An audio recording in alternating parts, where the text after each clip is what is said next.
Well, hello there. How you doing? God, 2 in 1. So, I'm pretty much, I imagine, like you guys. One of the first thing that I do of a morning, once I've gone through that normal parental process of reminding your children that they have school every morning during the week, and how to get dressed and how to clean their teeth and get their shoes on and leave and be on time for the bus. You know the drill. I look at this case, the Idaho 4 case, to see who's come out next, what have they had to say, and whether there's been any weight given to anything that's out in the ether at the moment. Now, later on in the video, I'm going to talk on some information that I've received from my man Justin. Hello, Justin.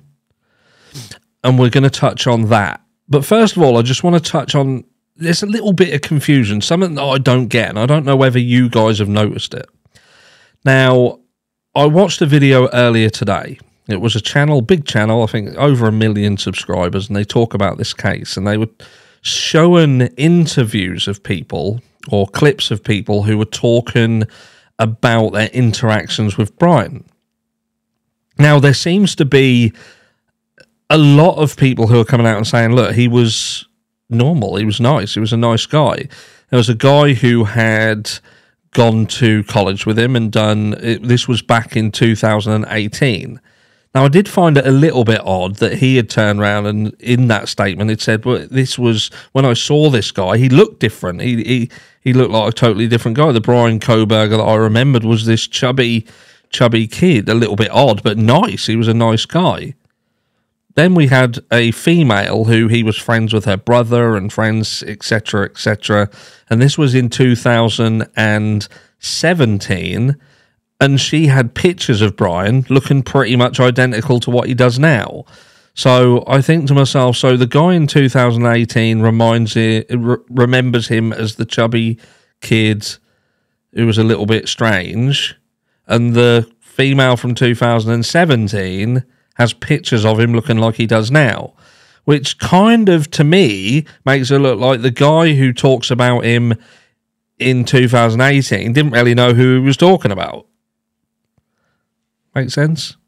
I feel like I went off on a bit of a tangent there, but I think my point being, I think that there are still people out there who are just coming out and they're talking about Brian. And the funny thing is, what I notice as well is these people are coming out and saying, look, before I get attacked, I'm not doing this for clout. I'm just doing it on my TikTok account to make sure everybody sees it. Yeah, there's a conundrum for you. But anyway, look, let's get into the real meat and potatoes. And that is, I think what people, and we've said about this before, a lot of the things now, what people want to know is the why. You know, we've got somebody who seemingly has been pinned as the man who done it, but nobody really understands why. There doesn't seem to be any connection. People are turning around and saying, look, these seem to be total strangers to him. But in reality, that's not the case, is it? We know that's not the case. We know that these victims were not strangers. Because you can't have it the best of both worlds. You can't turn around and say he was stalking them, he'd come into the area 12 times, he entered this house through an unlocked door, he's seemingly done these murders in a very quick time and managed to get out without dragging anything out of the house and saying that he was a complete stranger, because there must have been some huge familiarity there. He must have at least known the property, who to expect in there, and he couldn't have thought that there was a possibility of potentially walking into an ambush in that house. There's a lot of speculation surrounding narcotics and whether this was a narcotic-related situation. And when you look at all of the information that's out there, this seems to be one that still holds a lot of weight. It does hold a lot of weight, but there is just one issue with that takes me back to Dylan Mortensen. And the reason why I'm talking about this is because I feel that this is something that a lot of people are speculating on. I'm hearing about King Road residence being a potential stash house, and I think that comes off the back end of people knowing that Xana Kanodel's mum had been arrested for narcotics. She had seemingly a history of narcotic connections. We're also seeing that, or hearing that, Brian himself had issues with narcotics early on. We don't, at this stage, know whether his playing about with a specific drug in particular led to his weight loss and helped contribute towards that, and perhaps the prolonged use of that affected his mindset. Who knows? But again, there's the speculation around it. And this house also, like I say, with the aforementioned parental connections to narcotics, and then you've got people questioning how these kids are driving around in Range Rovers and things like that. The seemingly huge parties that they were having, if you believe the lady on the Drunk Turkey channel. And there's a few things that do make sense. Now, where there's students, where there's partying, where there's small, tight-knit areas like this, there is bound to be narcotics. We heard back in the Kylie Rodney case about Placer County and their issues that they were having, to the point where they actually had a podcast that specifically dealt with the one pill can kill situation, which was making people aware of the fentanyl problem. So it seems not out of the realms of possibility that this house was connected to narcotics and potentially was being used.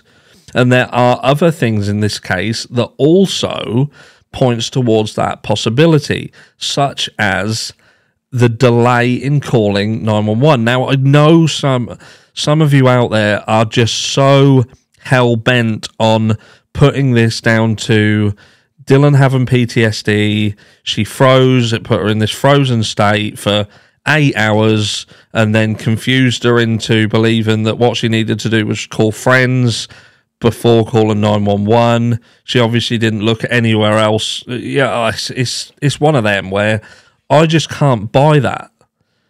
And some people are asking it as well. Where's Bethany come into all of this? This is a girl who we have not heard from. And as much as you can turn around and say, it's probably good, she probably should stay out of the limelight because of how it could backfire on her. But you would think that she would come forward and say something in protection of her friend, in defense of her friend. But we've not heard nothing. And I wonder whether she's not saying anything because what she has got to say wouldn't make any sense. We've seemingly got a house where someone entered and took the lives of 4 members and left 2 of them, and those 2 members didn't call 911 for several hours. And the only thing that will make sense in some people's minds, me included, is that the only thing I can think of is that something needed to be removed and sorted out from that property prior to it becoming a crime scene. And I'm sorry if that upsets people, but I have to take that into consideration when I look at all of the evidence around it. Again, the aforementioned connections to narcotics with the parents, the connections to narcotics with Brian himself. You know, it just, if it looks like a duck, quacks like a duck, it's possibly a duck. And even then I'm being nice because most people will say it is a duck. Not possibly, it is. But tell me, was this house connected to narcotics? And is that what caused the delay in reaching out to 911? Now, it doesn't necessarily mean that the narcotics element of it was connected to Brian's reasonings behind doing what he did, if indeed he did it. And I got some information that was looking at who owns the property, and I'm not going to say any names for the purpose of not doxing anybody, not putting anything, but the people who own this property, the gentleman who owns it, they have other properties that seemingly would appear on the route that Brian Koberger took. There were statements early on in this investigation that noted that the person who owns this property had told people to not say anything to authorities, to stay quiet. And again, that could be put down to hearsay and absolute bollocks, which is possible. But you have to ask the questions. You have to ask the questions. What spiked the curiosity of Brian to this specific house? This house, these people, the people within it. You know, he could have done this. If this was something that he could not control, this was just some sort of rage and he was going to go on to make these mistakes that he made, then why didn't he just do it on the campus where he was? Why didn't he just do it closer to home in a state that also didn't carry a possible death sentence? It just doesn't make sense to travel from where he did to where he did and do this over in this area to complete and utter strangers. I don't fully understand that.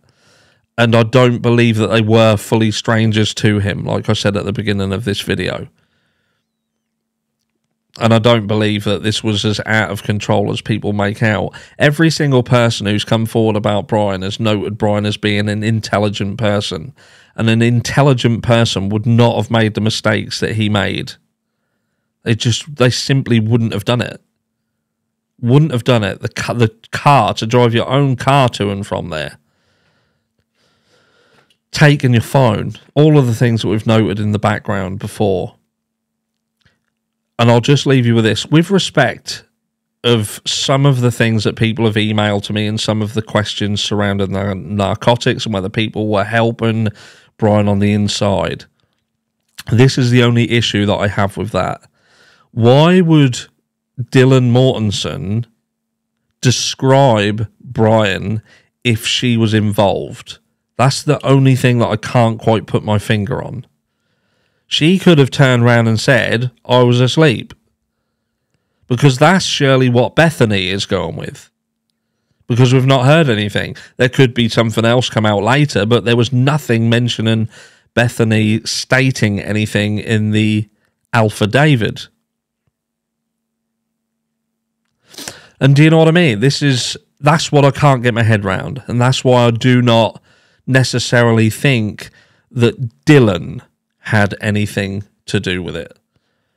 Because I can't see why she would have thrown Brian under the bus. But I do believe that there's a potential that the surviving occupants in that house were protecting someone else. Whether it be the good name of their friends or the name of the people and the what was going on in that house prior to this. I'm sure some people are going to be upset. Let me know down below what you think. And I'll catch you all in the next one.